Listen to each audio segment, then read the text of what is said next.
तो आज की इस वीडियो में मैं क्लास 10 के विद्यार्थियों के लिए यूपी बोर्ड एग्जाम 2025 का जो चित्रकला का क्वेश्चन पेपर हुआ है उसका बहुविकल्पी क्वेश्चन का आंसर आपको इस वीडियो में जो है मैं उपलब्ध कराने वाला हूं। तो इस वीडियो को पूरा वॉच कीजिएगा। अगर आप ऑब्जेक्टिव क्वेश्चन के आंसर को अपना मैच कराना चाहते हैं कि आपके कितने क्वेश्चन सही हुए तो आप पूरा वीडियो वॉच कीजिएगा, आसानी से आप लोग जो है देख लेंगे। तो पेपर का इंटरफेस कुछ इस तरह से, यहाँ पर जो कुछ नोट दिया गया है, क्लास 9 के विद्यार्थी अगर देख रहे हैं जो कि अगले सत्र में 10th का एग्जाम देंगे तो वह इसको पढ़ लेंगे बारीकी से, ठीक है, क्योंकि काफ़ी इंपॉर्टेंट होते हैं सारे निर्देश जो कि आपको फॉलो करने होते हैं एग्जाम में। तो चलिए अब जल्दी से हम लोग आगे बढ़ते हैं और क्वेश्चन पेपर की ओर चलते हैं, ठीक है। तो यही सेम निर्देश यहाँ पर इंग्लिश में है, तो आप इसको इंग्लिश में भी चाहे तो पढ़ सकते हैं। यहाँ पर देख सकते हैं कुछ और भी निर्देश दिए गए हैं जिनको कि आप पढ़ लीजिएगा और सीधे मैं जो बहुविकल्पी प्रश्न पूछे गए उनके उत्तर आपको दिखाता हूँ। अगर आपने आलेखन से बहुविकल्पी प्रश्न किए हैं तो देखिए इसमें किस तरह से क्वेश्चन पूछे गए हैं। काला रंग की श्रेणी में आता है तो यह तटस्थ रंग है, ठीक है, यह आपका न्यूट्रल कलर है, ठीक है, तो यह आपका इसमें आएगा। काला और सफ़ेद जो है न्यूट्रल कलर में आता है। इसके बाद यहाँ पर देख सकते हैं सफ़ेद रंग में लाल रंग मिलाने से कौन सा रंग बनेगा, तो गुलाबी। इसका तीसरा निम्नलिखित में तटस्थ रंग कौन सा है, तो सफ़ेद। इसके बाद इंद्रधनुष रंग क्रम में प्रथम रंग कौन सा है, तो ये आपका पीला है। इसके बाद आपका कह रहा है कि पीला रंग की श्रेणी में आता है तो यह अग्रगामी और पश्चगामी दोनों श्रेणी में जो है आता है। इसके बाद आपका छठा क्वेश्चन है हरा रंग किस प्रकार का रंग है, तो यह शीतल रंग है।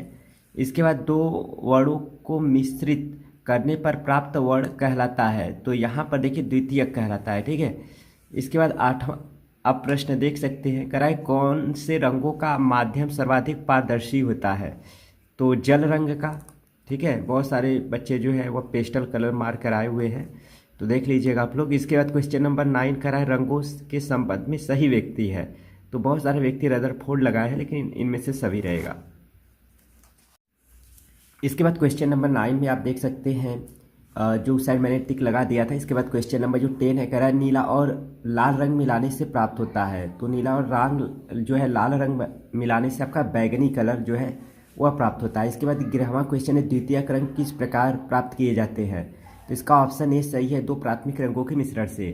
देखिए थोड़ी मेरी आवाज़ क्लियर नहीं हो पा रही है क्योंकि मेरा तबीयत जो है थोड़ा ख़राब है, इस वजह से मेरी आवाज़ नहीं क्लियर हो पा रही है, ठीक है। तो आप लोग थोड़ा सा देख लीजिएगा कौन कौन सा मैंने टिक लगाया हुआ है ऑप्शन के रूप में।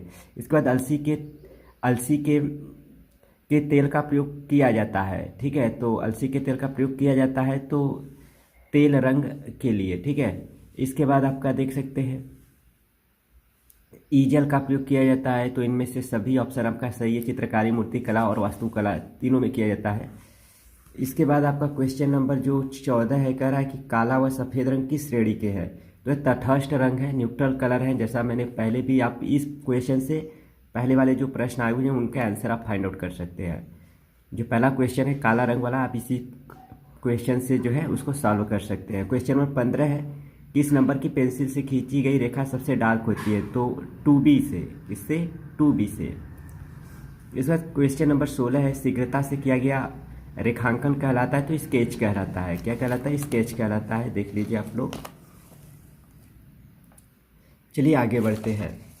इसके बाद क्वेश्चन नंबर 17 देख सकते हैं अजंता की गुफाएं स्थित है, बहुत सारे बच्चे मध्य प्रदेश में लगाए हैं लेकिन महाराष्ट्र में है, ठीक है। इसके बाद किस रंग में प्रकाश की मात्रा अधिक होती है, तो नीला। इसके बाद रौद्र रस का वर्ण निम्न में से कौन सा है, सबको पता है लाल होगा। इसके बाद क्वेश्चन नंबर जो आपका 20वां है, निम्न में से कौन सी पेंसिल हार्ड है, तो 2H जो है वह हार्ड पेंसिल है। अगर आपने आलेखन से नहीं किया है, प्राविधिक कला से जो है क्वेश्चन सॉल्व किए हैं बहुविकल्पी, तो यहाँ पर इसके भी आंसर मैंने टिक किया हुआ है, आप देख सकते हैं। निम्न में से कौन सा अधिक कोण नहीं है, तो 180 अंश जो है अधिक कोण नहीं है, ठीक है, इसके बीच में ही आते हैं। इसके बाद 60 अंश के प्रत्येक कोण से बने त्रिभुज को कहते हैं, तो समबाहु त्रिभुज कहते हैं, ठीक है। इसके बाद 1 मीटर में कितने सेमी होते हैं, तो 100 सेंटीमीटर, सबको पता है। चौथा क्वेश्चन किसी आयत की दो संलग्न भुजाओं के मध्य कितने अंश का कोण बनता है, तो 90 अंश का। इसका समकोण कितने अंश का होता है, तो 90 अंश का। दो बिंदुओं के मिलाने से निर्माण होता है तो रेखाखंड का होता है, अर्थात रेखा का होता है, वृत्त का नहीं होता है। ठीक है, ये याद रखिएगा। इसके बाद आपका जो है 7वां क्वेश्चन है, समबाहु त्रिभुज की भुजाएं होती हैं सभी बराबर होती हैं। समबाहु है तो सभी बराबर होंगी। इसका आप देख सकते हैं सेम यही क्वेश्चन इंग्लिश में भी है। 8वां क्वेश्चन है आपका, आयत का क्षेत्रफल होता है तो आधार गुणे ऊंचाई होता है। ठीक है। इसका वृत्त की परिधि के आंशिक भाग को कहते हैं तो चाप कहते हैं। क्षेत्रफल को किस इकाई में लिखा जाता है तो वर्ग मीटर में। ठीक है। व्यास त्रिज्या के कितने गुना होता है तो 2 गुना होता है। किसी वृत्त का केंद्र सबसे बड़ी जीवा को बांटता है तो 2 समान भागों में बांटता है। इसके बाद जो क्वेश्चन नंबर 13 है वह देख लीजिए आप लोग। थोड़ी सी आवाज़ को लेकर प्रॉब्लम हो सकती है आप लोग को, तो थोड़ा मेरा तबीयत खराब है, मैंने पहले ही बताया। किसी वृत्त का केंद्र पर कोण होता है 360 अंश का होता है। ठीक है, ये आप गए, आपके 13 क्वेश्चन हो गए। इसके बाद जो और क्वेश्चन है उनको देखते हैं। तो 4 रेखाओं से घिरी आकृति कहलाती है तो चारों जो है 4 रेखाओं से घिरी आकृति है तो इनमें से सभी। इसके बाद किसी संपूर्ण कोण का अंश होता है 360 अंश। इसके बाद ओष्ठवाल चक्र में कितने रंग होते हैं तो 8। 180 अंश के कोण को क्या कहते हैं तो सरल कोण कहते हैं। इसके बाद निम्न में से कौन सी आकृति त्रिभुज का विलोम है अर्थात उल्टा है, तो यहाँ पर मैंने जो है टिक लगाया हुआ है, देख लीजिए बी वाला। इसके बाद क्वेश्चन नंबर आपका 19 है, एक वृत्त में अधिकतम कितने केंद्र होते हैं तो 1। और जो 20वां क्वेश्चन है वह कह रहा है कि निम्न में न्यून कोण है तो 45 अंश न्यून कोण है। अब जो पार्ट बी है इसमें किस तरह का क्वेश्चन है आप लोग देख लीजिएगा, मैं आपको दिखा दे रहा हूँ। जो ऑब्जेक्टिव क्वेश्चन था उसके आंसर मैंने बता दिया, वो स्पेशली मैं उसी को बताना चाहता था। बाकी आपको ड्राइंग करना है, बनाना है और क्या कुछ निर्देश है आप लोग देख लीजिए। ठीक है, जो 9th के विद्यार्थी अगले सत्र में 10th का एग्जाम देंगे तो उनके लिए यह निर्देश काफ़ी हेल्पफुल होंगे, इसलिए मैं दिखा दे रहा हूँ। स्क्रीनशॉट भी ले लीजिएगा। इसके बाद इस साइड भी आप देख सकते हैं, आलेखन से क्वेश्चन है।